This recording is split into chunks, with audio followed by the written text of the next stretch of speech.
আমি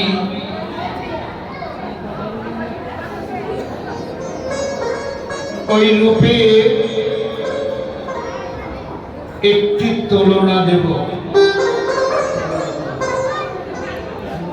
মনটা তাই বলছে, যারা যাওয়ার চলে যান, যারা থাকার থাকেন।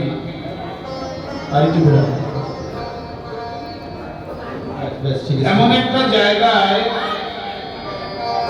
অবস্থান তারাই করে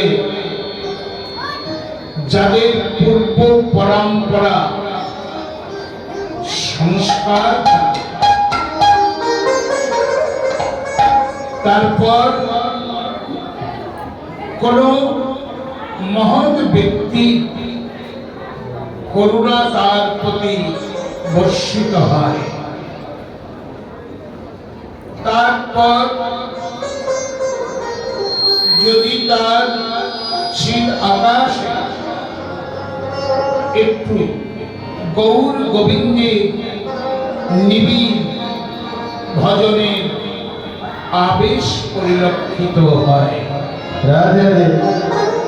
তারা এখানে অবস্থান করেন।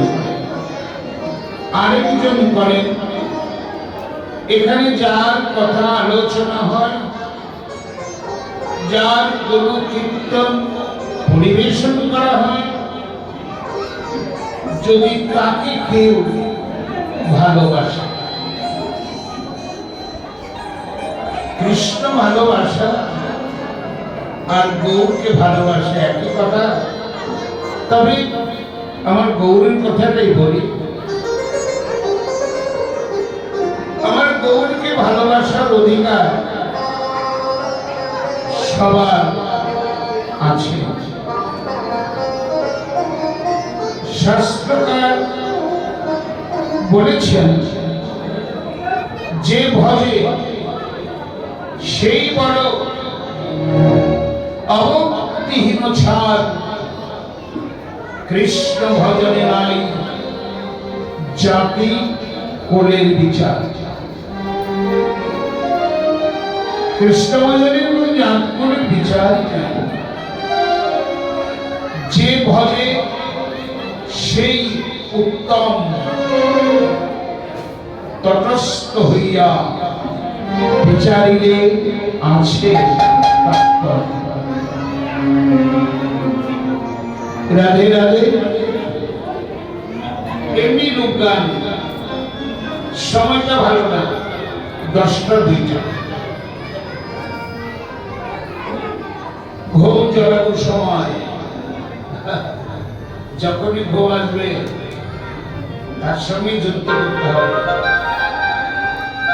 ঘুম আসলে যুদ্ধ করতে হবে তার সাথে। কিভাবে? না, আমি ঘুমাবো না। গৌর কথা, কৃষ্ণ কথা, এই কথাগুলো হলো আমার আপনার সারা জীবনের কথা। এই কথা যে আমার শুনতেই হবে, তার জন্য নিজের প্রস্তুতি, নিজের সাধন ভজন, সাধুগুরু বৈষ্ণবের কৃপা, এগুলো থাকতে হবে। হরে কৃষ্ণ, রাধে রাধে।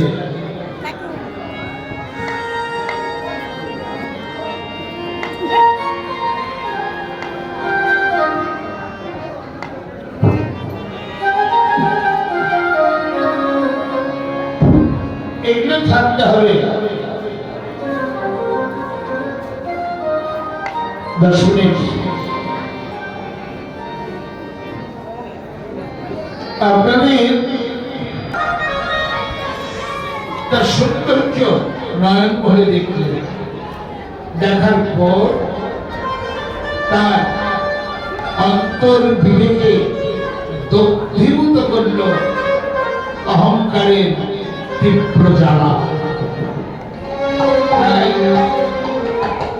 নিজেকে তুচ্ছ মনে করে গৌর চরণে শরণ নিয়েছে। গৌরকে প্রণাম করে লজ্জায় মাথা নিচু করে মদন রাজ্য ছেড়ে চলেই গেল। রাজ্যে কে এলো? কে এসেছে? অপ্রাকৃত নবীর মদন। অপ্রাকৃত নবীর মদন আমার গৌরহরি তিনি এসেছে। এসে এই যে রাজ্য, অর্থাৎ আমরা যেখানে বসে আছি, এই রাজ্যে নামকরণ করলেন প্রেম রাজ্য। বর্তমানে যেখানে আছে এখানে উঁচু নিচু, জাতি ভেদ প্রথা, কাঙ্গাল রাজা বাদশাহ, ফকির আমির, ব্রাহ্মণ অব্রাহ্মণ, গোসাই অগোসাই, পণ্ডিত পরীক্ষের মহামিলন কেন্দ্রস্থল এই প্রেমের বাজার। এখানে কারোর জন্য বিশেষ কোনো আসন দেবেন। আমি অনেক সময় দেখি গোসাই আসছে গোসাই আসছে, না একটা আসল মিশিয়ে দিলাম, অপমান হয় এই ভূমি। মনে রাখবেন গৌর ভূমিতে কারোর জন্য কোনো বিশেষ আসন নাই, সব সমান। যদি তোমার একান্তই গুরুদেবকে বসতে দিতে হয়, তোমার হৃদয় আসনটা বিছায় দাও।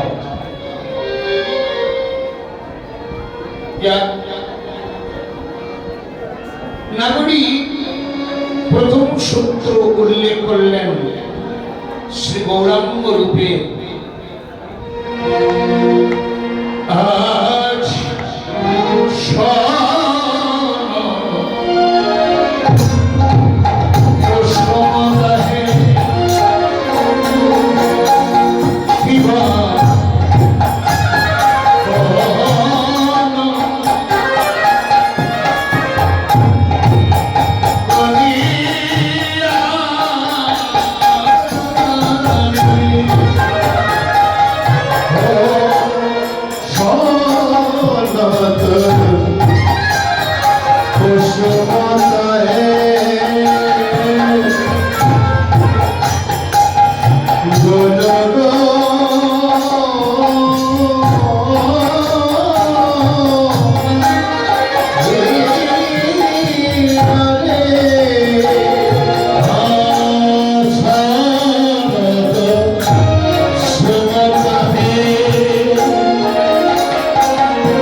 আমার গৌরের রূপের সর্বকে তুলে ধরছে। একবার ওই সোন কুসুমের দিকে তাকায়, আবার আমার গৌরে রূপের দিকেও তাকায়, তাকিয়ে দেখছে দুইটি রূপের সৌন্দর্য, মাধুর্য, অপরূপতা, লাবণী, সৌন্দর্যের সৌন্দর্য, সৌন্দর্যের মাধুর্য, মাধুর্যের উদার্য, এমন মধুরিমা, এমন রূপের ছটা, এমন রূপের লাবণী, দর্শনানন্দে বিভূত হলেন। আর বললেন, এই যে সর্বসুখ, দেখতে সুন্দর, রক্ত উৎপল, অনেক জমিনে ফুটে, কিন্তু ফুলের শোভা মাত্র একদিন, পরের দিন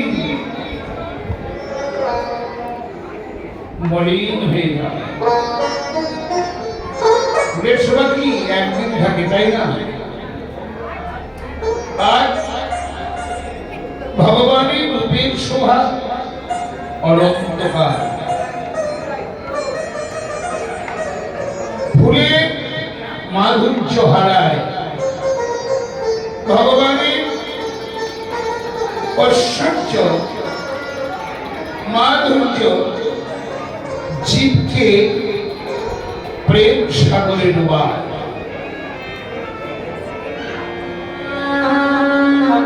নাগরী বললেন, ওই ফুলে কোনদিন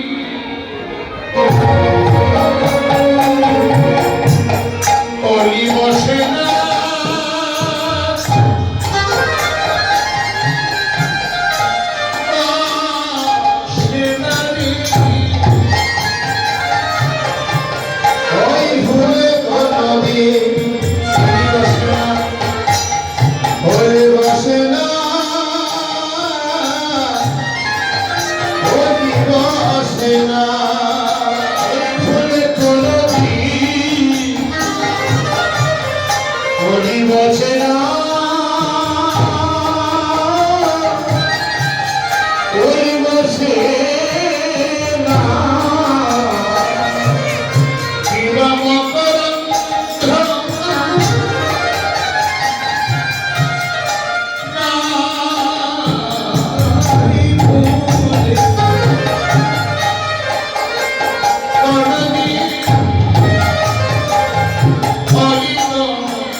ওই শঙ্কুর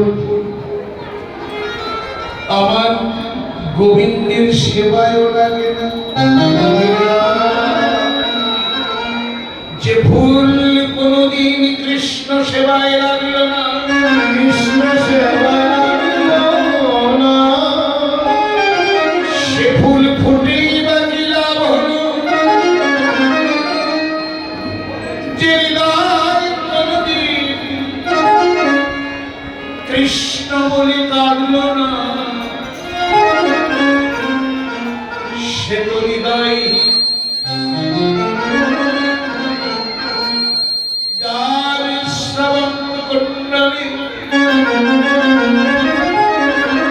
কোনদিন কৃষ্ণ নাম শুনলো, সেই সব পেয়ে বাকি লাভ হলো।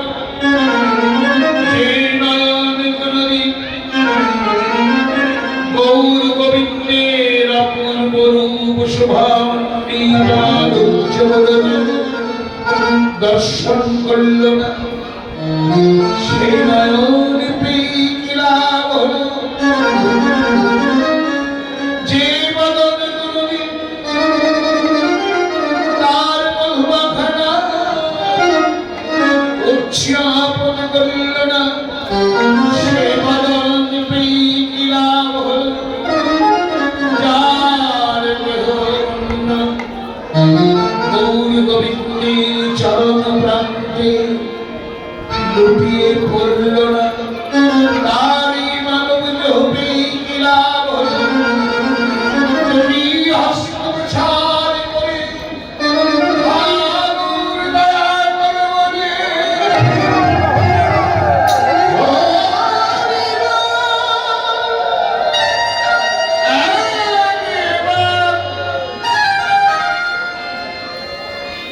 করুণী তাকে কমলে আহ্বান জানাল না, সে হস্ত হলো। এই হলো সত্য সুখ। কৃষ্ণ সেবায় লাগে না? পৃথিবীতে কত মানুষ, সবাই তো কৃষ্ণ সেবা করে। পৃথিবীটা বড়, এখানেই বলি যারা আছি এখনকার উপস্থিতি, তারা কয়জন হৃদয় দিয়ে কৃষ্ণ ভালোবাসে?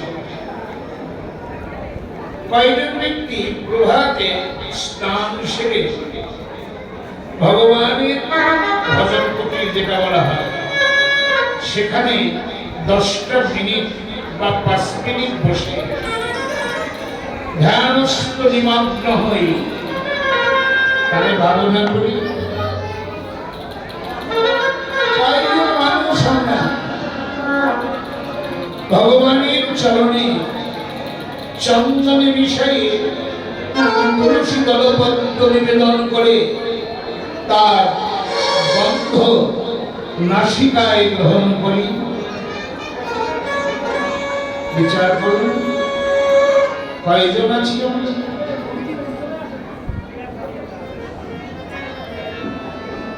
এখানেই পারি, আজকে বলতে পারি না যে একটা দিন মার কাছে থাকবে,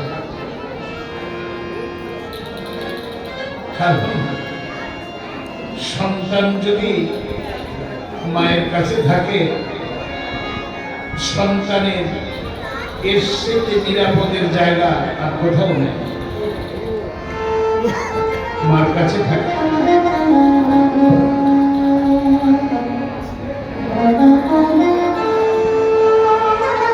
এই নিরাপদ জায়গাটা আমরা কতটুকু নিরাপদে রেখেছি, এটাও তো বিচার্যের বিষয়।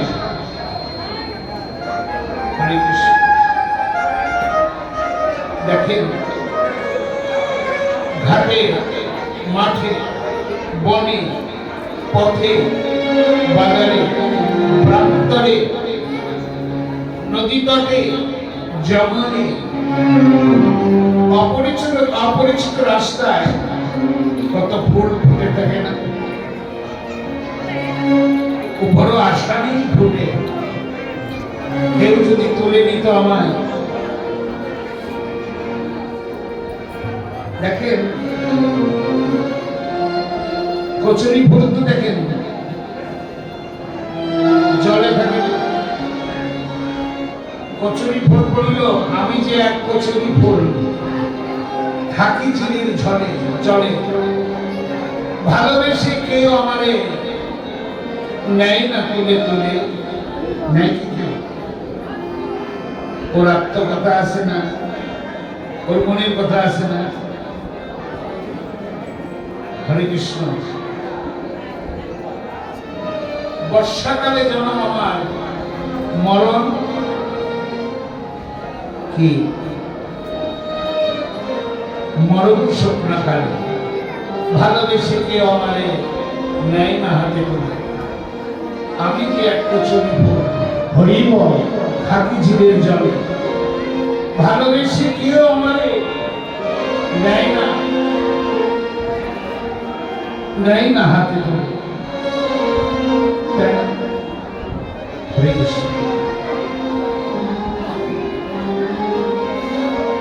এরকম অনেক ফুল আছে যারা ফুলে অন্তরে একটা আশা নিয়ে থাকে, কিন্তু সেই আশাগুলো ম্লান হয়ে যায়, ধীরে ধীরে ম্লান হয়ে ঝরে পড়ে যায়।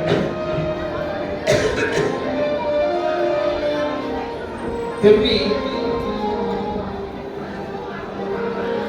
এবং পলাশ ফুল দেখলে কিন্তু মন কেড়ে নেয়, তাই না? শিমুল ফুল দেখলে মন কেড়ে নেয়, কিন্তু পলাশ ফুলে শিমুল ফুলে কখনো কি কৃষ্ণ সেবা হয় দেখেছেন?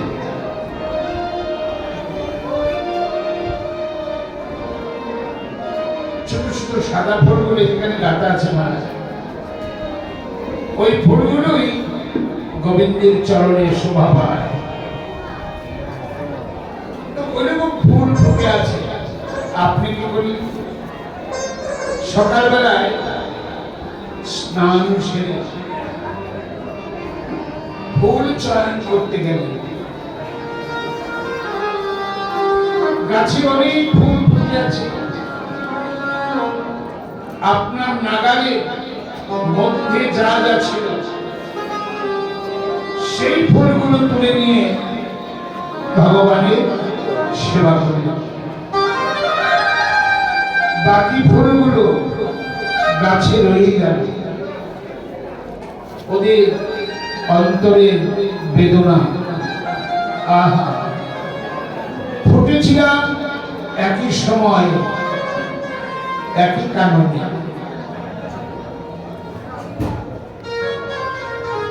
তোদের ভাগ্য এতটাই মধুর, গোবিন্দের চরণে তোদের ঠাঁই হল। আমরা এখনো গাছে আছি, কেউ আমাদের তুলে নেয় না।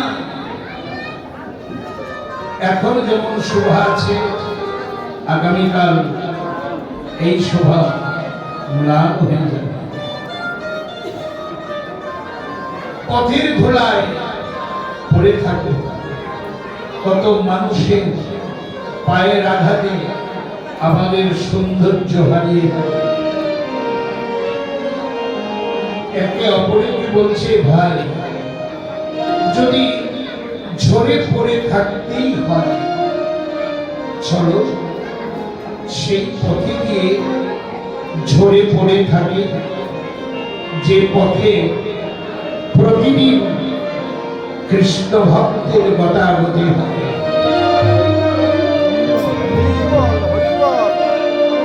কেন? কৃষ্ণ চরণ পাইবার পাই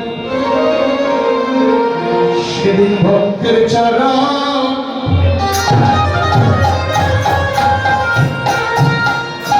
পক্ষে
ভক্তের চরণের ধরি। আজকেই তো শুভ দিন, আগামীকাল তো যত পারো অঙ্গে লাগিয়ে যাও। জীবন পরিবর্তন হবে। আমি জীবন তো ক্ষণস্থায়ী রে ভাই, কার কখন কোন সময় ওপারের রাত এসে যায় কেউ জানে। সবচেয়ে আশ্চর্য, আজকে যাকে দেখি কাল তাকে হারিয়ে ফেলি।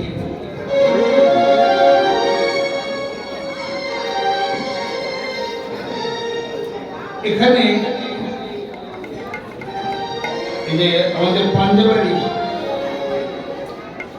দাদা গত বলা হয় গত 2 বা 3 দিন শিবদা চলে গেল। ভদ্রলোক যদি বেঁচে থাকতো কীর্তনে থাকতো। অনেক কীর্তন শুনেছি, কত দূরে চলে গেছে কীর্তন শুনতে আবার চলে এসে দোকান লাগে, আবার দোকান শেষ করে বলছে এসে পড়লাম দাদা, মন তো টিকছে না, মন চায় ভক্ত সঙ্গ করি,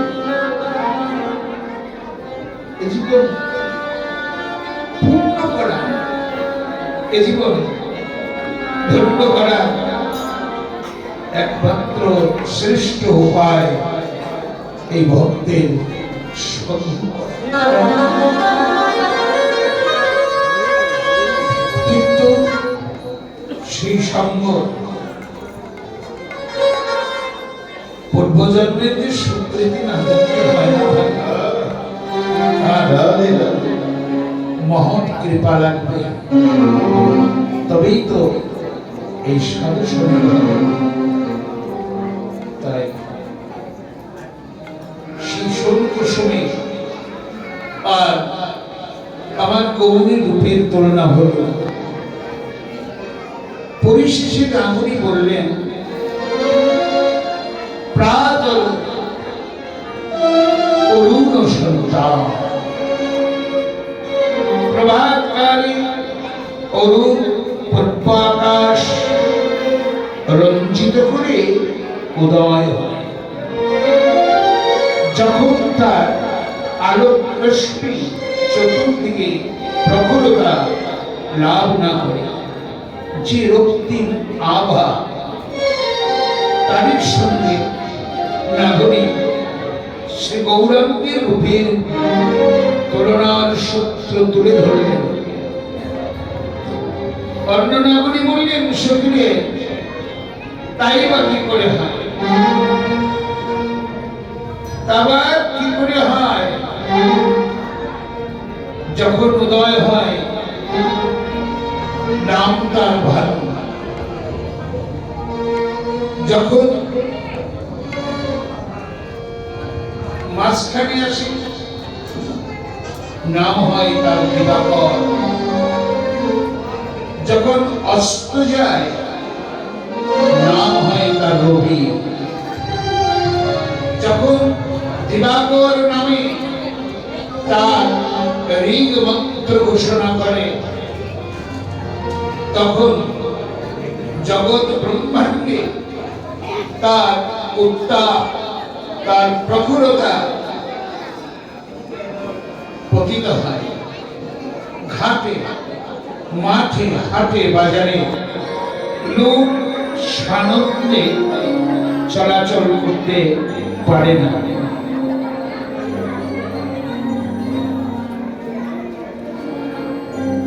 নাগরিক বললেন, তাকে করে হলো সন্তান বৃদ্ধি পায়। তাহলে কি গৌরীর কোন সন্তান নেই? না, সন্তান তোমার আমার আছে, জ্বালা যন্ত্রণা তোমার আমার আছে, কষ্ট দুঃখ তোমার আমার আছে। কিন্তু এগুলো যখন প্রবল ভাবে তোমার অন্তরকে দগ্ধীভূত করবে, তখন নিরাময়ের উপায় একটি, তুমি ভগবানকে চিন্তা করো, আর তৎমুহূর্তে তুমি একটু ভগবানের নাম করো, দেখবে তোমার অঙ্গটা শীতল হয়ে গেছে। দুঃখ বেদনা তোমাকে আর স্পর্শ করবে, এগুলো আপনি আপনি চলে গেল, এগুলোকে তাড়াতে হবে না, চলে যায়। যেমন আমরা যদি বলি যে কি করি দাদা, মোহ মায়ায় জড়িয়ে আছে। আচ্ছা বলুন তো, মায়া কার নাই? পশু পাখির তো আছে, আমার আপনার আছে।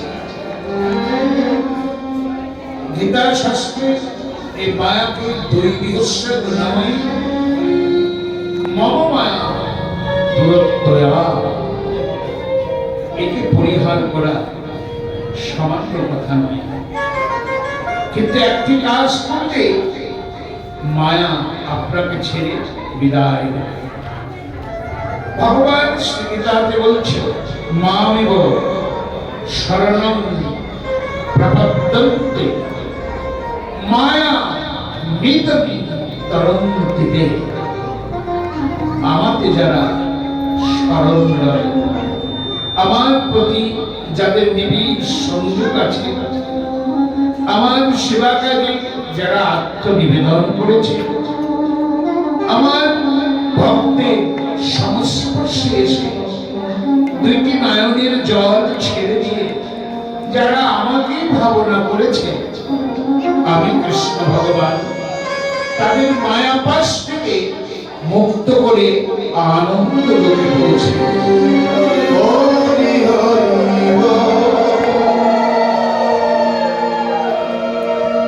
এটা ভগবানের কিন্তু অঙ্গীকার, ভগবান তাই করে। শুধু এটা ভগবত চিন্তা, ভগবত আরাধনা, এগুলো যদি আমাদের থাকে। নাগরিক এবার বললেন, আহা সেই গোরারূপে